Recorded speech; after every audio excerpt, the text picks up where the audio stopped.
बदल दो, ताज बदल दो, बेईमानों का तख्त बदल दो, ताज बदल दो, बेईमानों का राज बदल दो। तेल विभाग को बेचा जा रहा है, तेल कंपनियों को बेचा जा रहा है, बैंकों को बेचा जा रहा है, बीपीसीएल को बेचा जा रहा है, LIC BHL को बेचा जा रहा है, बिजली विभाग, वाटर वर्क्स सबको बेचा जा रहा है, और हवाई अड्डों को, बंदरगाहों को सबको बेचा जा रहा है।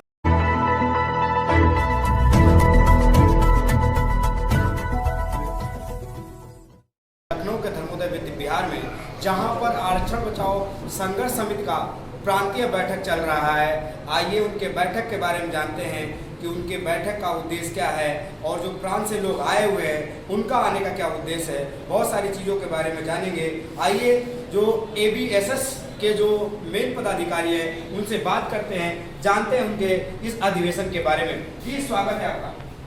Thank you. मैं RP सिंह अम्बेडकर राष्ट्रीय अध्यक्ष और हमारी पूरी राष्ट्रीय कार्यकारिणी के सदस्य इधर हैं, और प्रांतीय कार्यकर्ता सम्मेलन आज यहाँ इस बिहार में हो रहा है, सीतापुर मोड़ में। आज जो सम्मेलन रखने का, कार्यकर्ताओं के सम्मेलन रखने का ये कार्यक्रम तय हुआ था, वो उसके लिए बहुत खास बातें मुझे आपसे शेयर करनी है, जिससे देश और दुनिया के अंदर ये बातें चली जाए।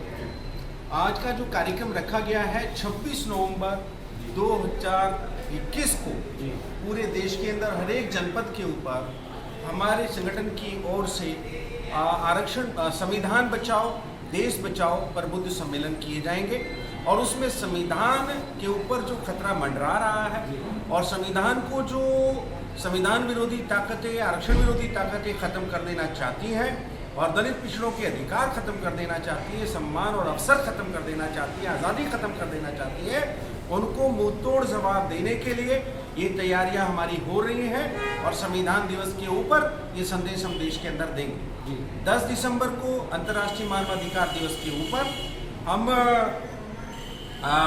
प्रदेश के और देश के हर एक कोने में सम्मेलन कर रहे हैं। 7 तारीख को बांदा तर्रा में मेरा सम्मेलन है, हमारे कार्यकर्ताओं का सम्मेलन है, और जो चमचे कांग्रेस बीजेपी के अंदर अनुसूचित जातियों के घुसे हुए या दीगर दलों के अंदर घुसे हुए हैं और आरक्षण को बचाने का, संविधान को बचाने की काम नहीं कर रहे हैं, उनका भी मुखौटे उतारे जाएंगे, उनका भी पर्दे से उनको पीछे से हटाया जाएगा और उनके असली चेहरे देश और समाज के सामने लाए जाएंगे कि ये संविधान विरोधियों के साथ, बाबा साहब की सोने की लंका में आग लगाने वालों के साथ ये विभीषण के रूप में वहां लगे हुए हैं, और इनको नकाब इनका उतारा जाएगा। जी आपको क्या ये लग रहा है, बहुजन समाज के सामने जो शिक्षा, रोजगार और मेन जो संविधान की बात जो कर रहे हैं, ये समस्याएं निर्माण हुई हैं, इसका प्रमुख कारण क्या लग रहा है?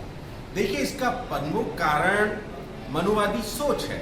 आज जो देश के अंदर संविधान के ढांचे को दरकिनार करके और समाजवादी लोकतांत्रिक देश को पूंजीवादी लोकतांत्रिक देश में, बल्कि कट्टरवादी हिंदू राष्ट्र में, राम राज्य में बदल देने की जो तैयारी चल रही है, ये निश्चित तौर से एक मनुवादी सोच के तहत चल रही है।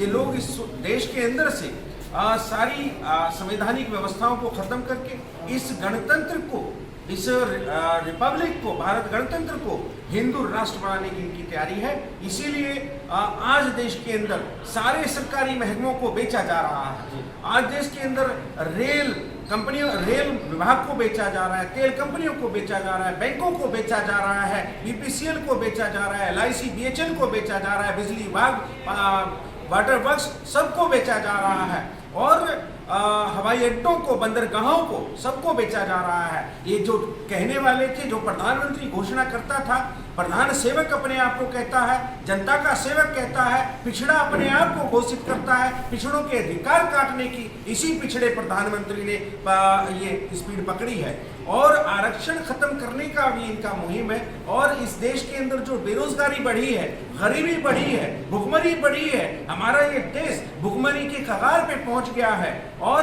गरीब देशों की गिनती में ये 117 में से 103वें नंबर पे आ गया है। ये नेपाल, भूटान, पाकिस्तान और बांग्लादेश जैसे देशों से भी नीचे चला गया है भुखमरी के मामले में। मोदी ने आकर के देश के अंदर भुखमरी बढ़ा दी है। इन हिंदूवादियों ने देश के अंदर हिंदू मुस्लिम का झगड़ा खड़ा कर दिया है। ये केवल मुस्लिम के नाम पर मुस्लिम का डर दिखा करके ये देश के अंदर विभाजन की राजनीति कर रहे हैं। ये बर्दाश्त नहीं किया जाएगा। हमें इस देश का संविधान अक्षुण्ण रखना है। देश के अंदर आप महंगाई देख लीजिए, बेरोजगारी देख लीजिए, पुरानी पेंशन काट करके नई पेंशन का मामला देख लीजिए, परंतु में आरक्षण इन्होंने काट दिया, इन्होंने डिमोशन कर दिए, इन्होंने भारी नुकसान पिछड़ों और दलितों को पहुंचाया है। और हम 10 दिसंबर को महारैली लेकर के दिल्ली जा रहे हैं। मोदी जी, आप अपनी तमाम फोर्स लगा दीजिए, तमाम अपना अमला तमला लगा दीजिए, हमें सबको गिरफ्तार कर लीजिए, परंतु हम अपनी कौम, अपने दलितों, पिछड़ों, आदिवासियों, हकवंचित समाज, अल्पसंख्यक समाज के अधिकारों को कटने नहीं देंगे। हम इस देश के अंदर मुसलमानों के हकों की लड़ाई लड़ रहे हैं 11 साल से, और उनको उनके हक नहीं दिए जा रहे हैं। सच्चर कमेटी की रिपोर्ट नहीं लागू की जा रही है। देश के अंदर हमने मांग कर रखी है, भाई सुप्रीम कोर्ट, हाई कोर्ट के अंदर हमारे जज दो, SC ST OBC के जज दो, माइनॉरिटी के जज दो। ये क्या हुआ कि एक ही वर्ग के सवर्ण समाज के ही जज वहां रहेंगे, तो हमारा प्रतिनिधित्व कब सुनिश्चित करेंगे आप? आपने लेटरल एंट्री शुरू कर दी है, ये क्या बेईमानी है? लेटरल एंट्री के माध्यम से आप वरिष्ठ पदों पे, जहां पे SC ST के लोगों को होना चाहिए था, वहां सवर्ण समाज के लोगों को बिना कोई एग्जाम दिए, बिना कोई इंटरव्यू लिए उनको आप वहां भर्ती कर रहे हैं। ये दलितों और पिछड़ों के साथ बहुत बड़ा धोखा है, इस देश के साथ धोखा है, इस देश की जनता के साथ धोखा है। हमारा ये कहना है, पूंजीवाद को बंद करिए।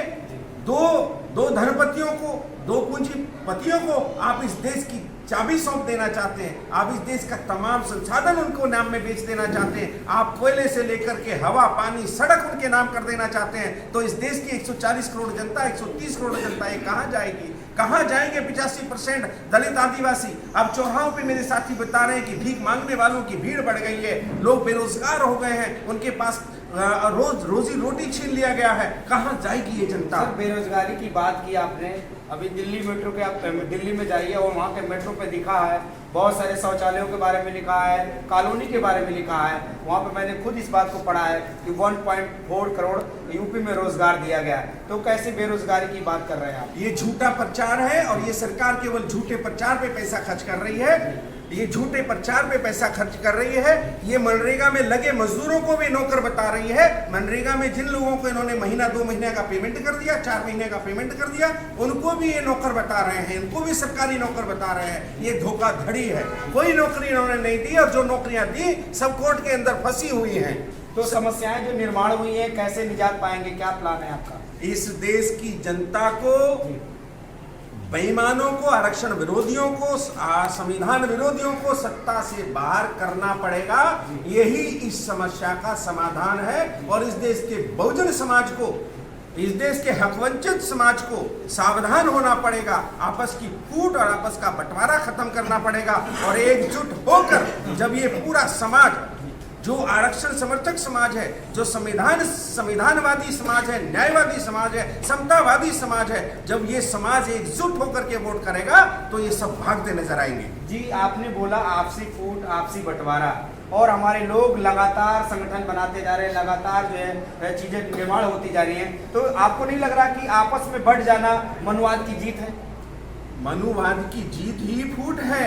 मनुवादियों ने तंत्र ही ऐसा डेवलप किया है कि हमारे समाज के अंदर फूट पड़ी रहे, और वो ऐसे विभीषणों को, ऐसे अंगद और हनुमानों को ढूंढते रहते हैं हमारे समाज के बीच, जो उनके लिए गदा उठाते हैं और बाबा साहब की और रावण की लंका में आग लगाते हैं। तो क्या आपको लग रहा है कि ऐसे जो लोगों से समाज को सचेत रहना चाहिए? बिल्कुल, ऐसे लोगों से सचेत रहना चाहिए। और हम अपने इस कार्यकर्ता सम्मेलन में अपने लोगों को आगाह करेंगे कि ऐसे लोगों का पर्दाफाश करें जो बीजेपी के इशारे पे काम कर रहे हैं, जो बीजेपी को जिताना चाहते हैं, चाहे वो हमारे सगे भाई हो या सगे बहन हो, सगे रिश्तेदार हो। हमें उनका साथ नहीं देना है, हमें बीजेपी के खिलाफ वोट करना है। बीजेपी ने पिछले 7 साल में, मोदी जी ने हमारा आरक्षण कानून पास नहीं कराया है। हम इनका विरोध करेंगे, सड़क पे करेंगे, सब जगह विरोध करेंगे। वोट डालने के टाइम भी हमारे दिमाग में रहेगा कि हमारे 2.5 लाख लोगों का डिमोशन हुआ, मोदी जी के कारण हुआ। मोदी जी ने कोई काम पिछड़ों दलितों के नहीं किया, इन्होंने केवल पूंजीपतियों के लिए काम किया है। हम इनका बंटा धार करेंगे। हमारा नारा है, तख्त बदल दो, ताज बदल दो, बेईमानों का तख्त बदल दो, ताज बदल दो, बेईमानों का राज बदल दो, तख्त बदल दो, ताज बदल दो, बेईमानों का राज बदल दो। अब अपना हक लेके रहेंगे, अपना हक लेके रहेंगे, अपना हक लेके रहेंगे, अपना हक लेके रहेंगे। जय भीम, नमो बुद्धाय। भारत की जिंदाबाद।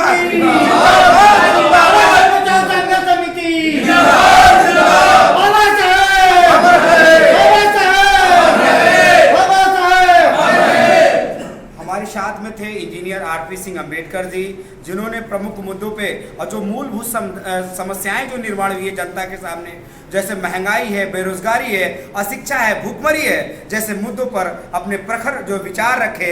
आप देख रहे थे इंजीनियर आरपी सिंह अंबेडकर जी का, जिनका जो लखनऊ में अधिवेशन चल रहा, प्रांतीय अधिवेशन चल रहा है, इसके विभिन्न जिलों से लोग इस अधिवेशन में शामिल होने के लिए आए हैं। देखते रहिए सम्यक टीवी 24, अनिल भारती के साथ कैमरामैन बीरेन जी, लखनऊ उत्तर प्रदेश। सम्यक टीवी 24 को लाइक शेयर सब्सक्राइब